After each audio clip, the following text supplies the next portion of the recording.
आप भी समझना होगा कि किसी संपत्ति को अगर आप डिक्लेयर करता है कि वक्फ प्रॉपर्टी है या जो भी हो, कोई डॉक्यूमेंट तो चाहिए ना, कोई प्रमाण तो चाहिए।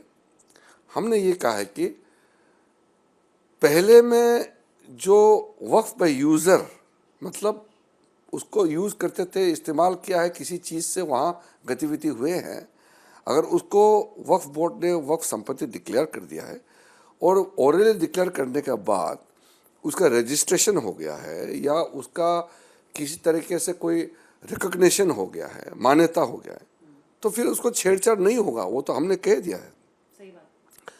लेकिन अब आगे जाकर के आज के बाद कोई जुबानी वक्फ नहीं हो सकते हैं, ओरली किसी प्रॉपर्टी को वक्फ डिक्लेयर नहीं कर सकता है, और आप उसी को वक्फ डिक्लेयर कर सकता है जो आपका प्रॉपर्टी है।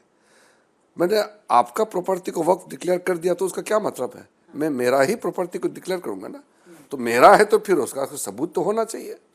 इस देश में कोई सिस्टम तो होना चाहिए कि नहीं?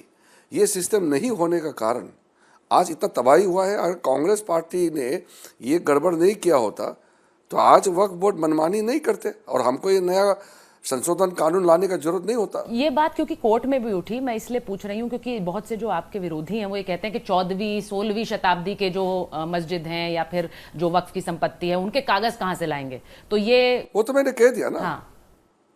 अगर ताजमहल का कोई हमारे पास डॉक्यूमेंट नहीं है, लेकिन ताजमहल एक्सेप्टेड प्रॉपर्टी है कि एंशिएंट मॉन्यूमेंट है, उस जमाने में बनाया, उसके लिए कोई हमको आज सर्टिफिकेट थोड़ी ना ढूंढना है, तो वो मान्यता हो गया ना, तो वो एंशिएंट प्रॉपर्टी है, आर्कोलॉजिकल साइट है या आर्कोलॉजिकल मॉन्यूमेंट है, देश का संपत्ति है, तो उसको वक्फ डिक्लेयर नहीं कर सकते।